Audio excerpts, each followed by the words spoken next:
Hey, everybody, welcome to the Career Owner Podcast. It's episode 16. Today, we're looking at old school job searching versus today's job searching and what still works and what doesn't. Welcome to the Career Owner Podcast presented by Career Glow Coaching.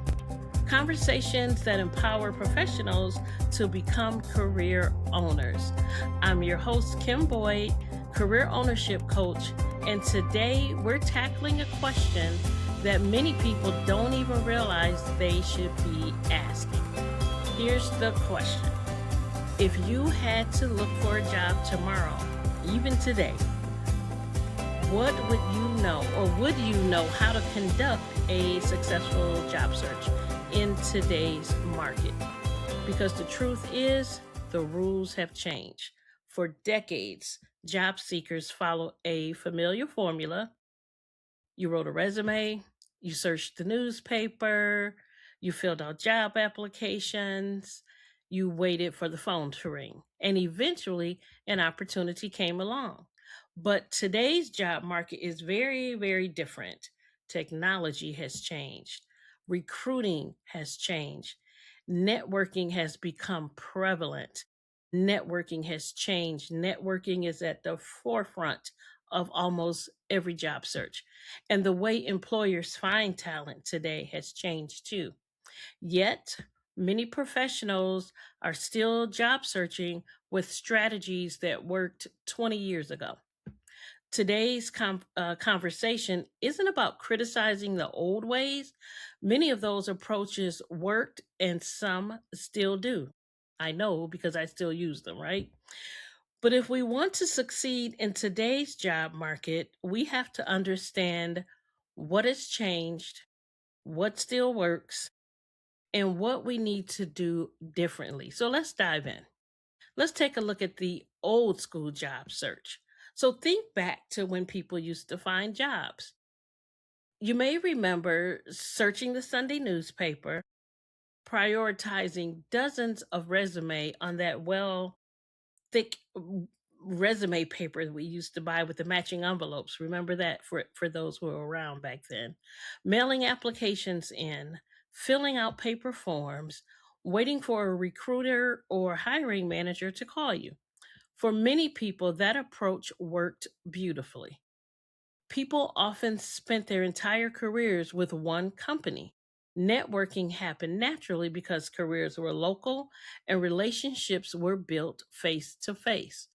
But here's the reality: the job market that our parents and grandparents experienced simply doesn't exist in the same way today. Companies have become global, teams are remote. Technology screens candidates before a human ever sees an application, in some cases. And recruiters often searching for candidates before candidates even know an opportunity exists. So here's some additional examples of what that looks like. So in my job search, in the time that I used to search for jobs, I used to do the same thing. And I think I have the best of both worlds of searching the old school way, then having a career in banking and recruiting, and then being able to insert myself in the new way. So, resumes used to be reviewed by hand, mailing them in, waiting for an answer. All of that used to work very, very well. And I think it still does to a certain extent, which is why networking is so important these days. So let's look at what's really changed. So, number one, technology. Many companies use applicant tracking systems or ATS systems to screen resumes before recruiters ever see them. Number two, what's changed is LinkedIn. Recruiters aren't simply waiting for applications anymore.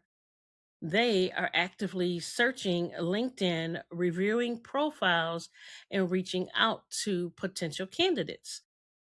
The third thing is networking has become even more important. Studies consistently show that referrals remain one of the most effective ways to land interviews. Number four is personal branding. Whether we like it or not, employers are evaluating more than your resume. They are asking who you are professionally, how do you communicate, what strengths do you bring, and how do you present yourself online. That's why it's so important that your online profile is the same as you are in person. How do you present yourself online? What are you sharing online? What conversations are you following? What advice are you giving, if any? How do you contribute to that digital world? Number five, adaptability is critical. The most successful professionals aren't necessarily the smartest people in the room. They're often the people who are willing to learn, adjust, and grow. This is so true because even in my management roles, I was always drawn to the employee who could do just that: learn, adjust, and grow, contribute to the team, had a good personality and a good attitude, even on a rough day. So what recruiters are, and I was a recruiter for some time as well. What we're looking for is how you show up on LinkedIn. We're looking for common resume mistakes. So, some of the mistakes I would see, especially misspellings, if you don't take the time to proofread your resume, then that's going to speak to your attention to detail in the job. So, if there's mistakes on the resume, or even if your resume doesn't even match the job description, I'm like, why are you applying? Right. So you want to pay attention to every little detail on your resume. So let's talk about what still works today. Here's the encouraging news: many old school job search principles still matter, relationships still matter, character still matters, professionalism, very important, preparation still matters. Continuous learning is so important right now. So, continuous learning still matters. Showing gratitude is very important. Following up, again, very, very important. Treating people well still matters. Technology has changed the process, but human connection still drives hiring decisions. Human connections, very important. People hire people, not ATS systems. People hire people. And employers are still looking for candidates who can solve problems, communicate effectively, and contribute positively to their organizations. So let's look at the biggest mistake job seekers make. In my opinion, one of the biggest mistakes professionals make is waiting until they need a job to start managing their career. The biggest mistake professionals make is waiting until they need a job to start managing their career. Think about it. Many people don't update their resume until they're unemployed or a huge change is coming their way. And some don't even move then. They don't reconnect with former colleagues until they need a reference. They don't think about LinkedIn until someone asks for their profile. And by then, I'm not going to say it's too late, but it's too late. Because as a recruiter, when I looked at someone's LinkedIn profile, I'm looking to see, are you active on LinkedIn? Are you contributing positively to this digital community? Have you built community? How many people are you following? How many people are connected with you? Are you are you building relationships online? And people don't learn a new skill until they feel left behind. This points to continuous learning, right? We got to continuously learn to make sure that we keep the gap closed between where we are and where we want to be. Career owners think differently. Career owners understand that career management is ongoing maintenance, almost like keeping the oil changed in your car, right? You want it to run well, you have to do the maintenance. And that's what career owners understand, that career management is ongoing career maintenance. Just like, again, you maintain your car, your home, your health, you have to maintain your career because opportunities rarely announce themselves months in advance. Sometimes opportunities show up unexpectedly, and sometimes change does too, especially change. That just happened to me. I just had my own career transition. I've been working in banking for 36 years, 29 total years at one company, and it got bought out and I faced job elimination recently. And so I am putting what I know as a career owner to the test right now, and it's working. I got an unexpected opportunity that I was ready for. And that's what I will help people do in my coaching at Career Glow. So you want to make sure that you are ready for when change comes. So, what does it mean to have? Well, let's talk about what a career owner toolkit looks like. So, these are the things that you need so that you're ready for when job elimination shows up, changes show up, or an opportunity shows up, right? Ask yourself these questions. Do I have an updated resume? Do I have a complete LinkedIn profile? Do I have a list of professional references? And do they know that they are my professional references? The last thing you want is for someone to call or for a hiring manager or recruiter to call someone you've listed as a reference. They know nothing. So you don't want that element of surprise. Have you captured a list of your accomplishments? Yes, be ready to brag about yourself a little bit and talk about the positive impact that you made at work. Do you have a professional email address? Very important. And I know there are other like companies that are popular or used to be, but a Gmail account is kind of what we're looking for. Um, Do you have a network of colleagues? An elevator pitch. How can you introduce yourself in 30 seconds or less? I know we're not really on elevators too much anymore, but this is where your personal brand comes into play. And can you talk about it in 30 seconds or less? Do you have a learning plan? Do you know what your personal brand is? Have you identified that? And is that present online? And do you have confidence in your own story? If you answered no to several of these questions, don't panic. The good news is that every one of these things can be built over time. Career ownership is not about perfection, it's about preparation, and the time to prepare is now.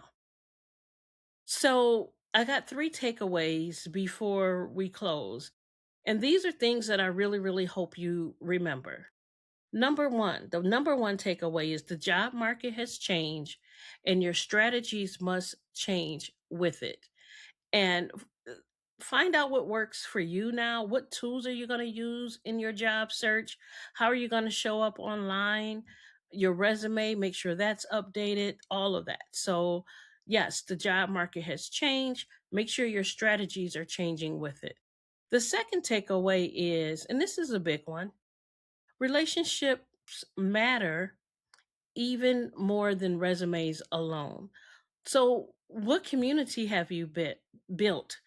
I tell people all the time In order to build relationships, you have to get out in the world.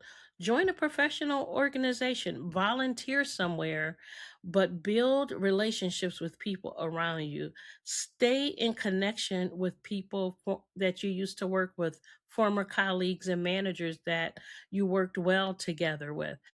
Build those relationships so that you're not just tapping on them when you need them, that it's reciprocal. And takeaway three is don't wait until you need a job to start managing your career. Get in front of it. So, here's some career owner homework. It's time for this week's career owner homework. So, I want you to do 5 things this week. Yeah, 5 things. Find 3 jobs that interest you, even if you're not looking. Find 3 jobs that you could be interested in. Compare the qualifications. What skills appear repeatedly in those jobs? And then, number 3, review your resume and your LinkedIn profile. Would you be competitive today? How are you showing up on LinkedIn? What is your resume saying about you? Does it demonstrate the difference you made at work? Reach out to one former colleague. Reconnect without asking for anything. That's so important that you don't just show up to people asking for something like a reference, but reconnect without asking for anything. Maybe meet for coffee and just catch up. Number 5, identify one skill that you want to strengthen over the next 90 days and write it down, make a plan, and take action. That is so, so, so important. That falls under continuous learning, right? So the question isn't whether the job market has changed. We know it has. The question is whether we've changed with it. The professional who thrive tomorrow won't necessarily be the ones with the most experience. They'll be the ones who stay curious, adaptable, and prepared. They'll be the people who understand that careers don't manage themselves. They'll be career owners. If you enjoyed today's episode, please like, share, and subscribe to the Career Owner Podcast. New episodes are released every Thursday, and I would love for you to join us each week as we navigate today's workplace together. You can learn more about Career Glow Coaching, upcoming events, and our career services at careerglowcoaching.com. Remember, you don't have to change your entire career today. You simply have to take one intentional step forward. Own your career, shape your future, because careers don't manage themselves. Until next time, I'm Kim Boyd, Career Ownership Coach, and this has been the Career Owner Podcast presented by Career Glow Coaching. Conversations that empower professionals to become career owners. I appreciate you listening today.